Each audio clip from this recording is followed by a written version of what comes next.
भी डायबिटीज है ना, डायबिटीज जो है अब महामारी बन गई है, ठीक है। हर घर में लगभग 1-2 पेशेंट डायबिटीज़ के हैं, है ना। तो जो मैं अभी आपको बता रहा हूँ इसको फॉलो करना है, क्योंकि डायबिटीज़ का जो पैथोलॉजी होता है वो एक दिन में नहीं शुरू होता है, ये 20 साल का पैथोलॉजी है। इनके तोल निकली है, जिसकी तोल निकली है, सब डायबिटिक होने जा रहे हैं, याद रख लीजिएगा, ठीक है। क्योंकि इस टाइम सबसे बड़ी समस्या हमारे साथ है, हम अपने इंसुलिन का ख्याल नहीं रखते, खाने पीने का टाइम नहीं है फिर समय ना। जो हमारे बड़े बुजुर्ग कहते थे कि शाम हो गया, सूरज ढल गया तो नहीं खाना है, देवर फार बेटर देना, बहुत अच्छे थे ना। होता क्या है, इंसुलिन जो है सरकारी कर्मचारी है, ठीक है। सरकारी कर्मचारी क्या करता है, 9 से 5 बजे के बाद कोई सरकारी आदमी काम करते देखा है ना, कोई सरकारी आदमी काम नहीं करता ना। तो इंसुलिन का जो सिक्रीशन का टाइम है वो मॉर्निंग टाइम में सिक्रीशन शुरू होता है, 12 से 3 के बीच में इसका पीक आता है और 5 बजे के बाद वो शेड कर जाता है। तो इंसुलिन को ज़्यादा काम नहीं करवाना है। इंसुलिन ज़्यादा काम करेगा तो आपका कार्बोहाइड्रेट फैट में कन्वर्ट होगा, यहाँ इकट्ठा होगा, डायबिटीज कॉज करेगा, ठीक है। इसलिए इंसुलिन को ज़्यादा काम नहीं करवाना है। इंसुलिन को तब काम करवाना है जब वो अपनी नेचुरल स्टेट में, ठीक है। तो इंसुलिन को ध्यान में रखते हुए हमने एक डाइट प्लान तैयार किया है, उस डाइट प्लान के हिसाब से 3 महीना फॉलो करेंगे, डायबिटीज ठीक हो जाएगा, ठीक है। उसके बाद कोई दवाई नहीं खाना पड़ेगा। 15 चम्मच चीनी मिला के 75 ग्राम शुगर खिला के भी हमने सबका टेस्ट कराया, निगेटिव आते हैं।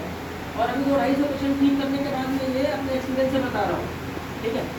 तो सुबह का जो ब्रेकफास्ट होना चाहिए, सुबह जो कफ का काल होता है तो उसमें कार्बोहाइड्रेट लोड है, तो कफ काल में हमेशा शिमली धान्य में, अगर डायबिटिक पेशेंट है, ओबीज है, मोटे हैं, तो सुबह का नाश्ता शिमली धान्य में मतलब दाल वर्ग से होना चाहिए, ठीक है।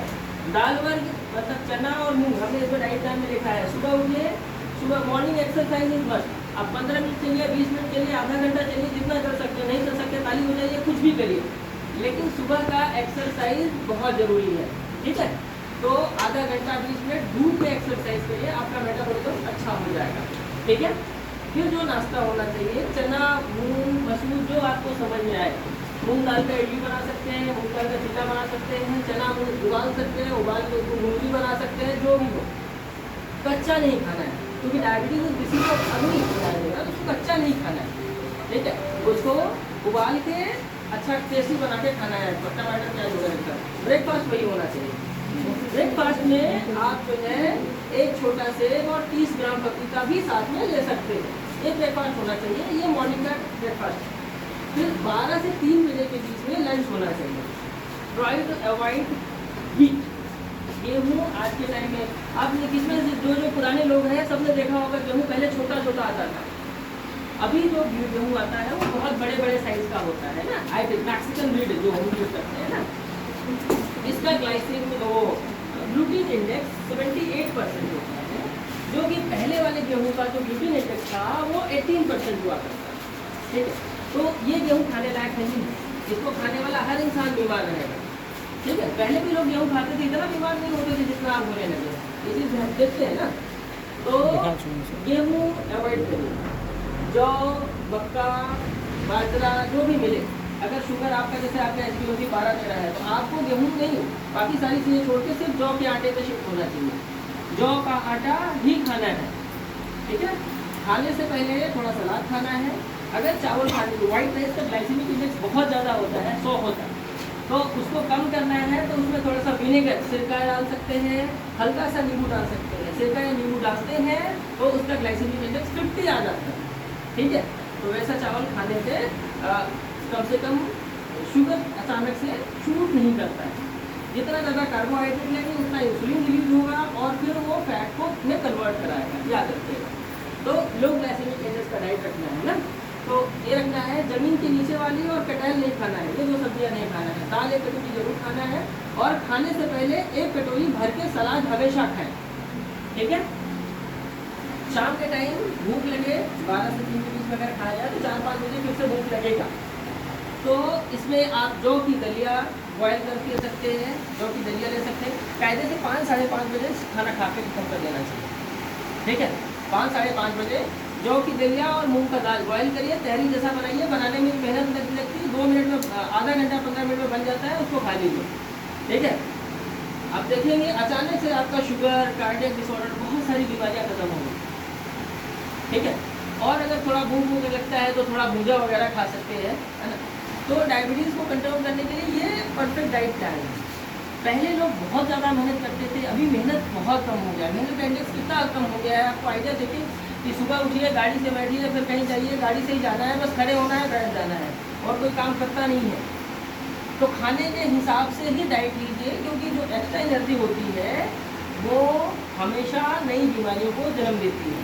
और सबसे important, cancer, diabetes, stroke and heart attack, ये सारी एक ही फैमिली की व्याधियाँ हैं, जिस कफ क्लास ऑफ डिसऑर्डर, कफ व्याधि से, कफ व्याधि है। ठीक है, तो डायबिटीज़ नहीं हुआ तो ऐसा कुछ नहीं है कि आपको डायबिटीज़ नहीं है, आप रसगुल्ला खाए जा रहे हैं, कैंसर हो जाएगा, खाते रहो रसगुल्ला। ठीक है, कैंसर का बिगेस्ट रीजन इज शुगर। ठीक है, जाइए कैंसर के हॉस्पिटल में घूम के आइए, जितने ओल्ड एज कैंसर के पेशेंट मिलेंगे वो डायबिटिक जरूर होंगे, ज़्यादातर 80% कैंसर के पेशेंट डायबिटिक होते हैं। तो डायबिटीज़ हो गया, इसका ये मतलब नहीं है कि आपको कुछ और नहीं होगा, या डायबिटीज़ नहीं हुआ तो और कुछ नहीं होगा। अगर उल्टा सीधा खाते रहेंगे तो कुछ ना कुछ होगा ही, और कुछ बुरा वाला होगा। क्योंकि जिन बीमारियों का नाम लिया वो ऐसी बीमारियां हैं जो आपकी पूरी फैमिली को ख़राब कर देंगी, आपका खुद का लाइफ ख़त्म कर देंगी, फैमिली की इकोनॉमी ख़राब कर देंगी।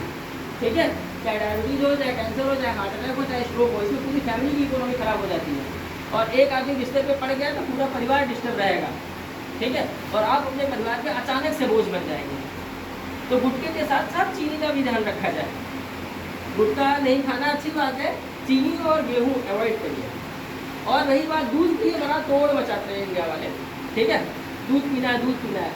दूध को बचाने के लिए लैक्टेज ये होता है, लैक्टेज 28 साल के बाद नहीं बनता है, तो दूध खाने में खाने से बहुत फ़ायदा पड़ता नहीं है। दूध पचाने वाला एंजाइम है नहीं आपके पेट में, दूध पिएंगे वो पचेगा नहीं, आम का निर्माण होगा, और वही आम ग्रोथ फैक्टर कंटेन करके डिफरेंट टाइप की डिजीजेज पैदा करता है। तो try to avoid milk product. घी खा सकते हैं, क्योंकि घृत जो है दूध का संस्कार करके बहुत बार उबाल के बनाया जाता है, तो वो लघु हो जाता है। ठीक है, इन आयुर्वेदा आमा इज डिसीज, आम की वजह से ही व्याधियाँ होती है। ठीक है, तो घी खाइए, दूध को अवॉइड करिए। इवन रूमेटॉइड आर्थराइटिस के पेशेंट को जब गेहूँ और दूध बना बंद करते हैं तो पेशेंट इंप्रूव कर जाता है। ठीक है, तो जो हमने अभी बताया ये डाइट प्लान फॉलो करिए, अपने आप सारी चीज़ें खत्म हो जाएंगी। ठीक है, डाइट फॉलो करिए, डॉक्टर के पास नहीं जाना पड़ेगा, नहीं तो हमको तो चाहिए पैसा, सब दे के जाओगे, मजबूरी में दे के जाओगे, है ना। Thank you.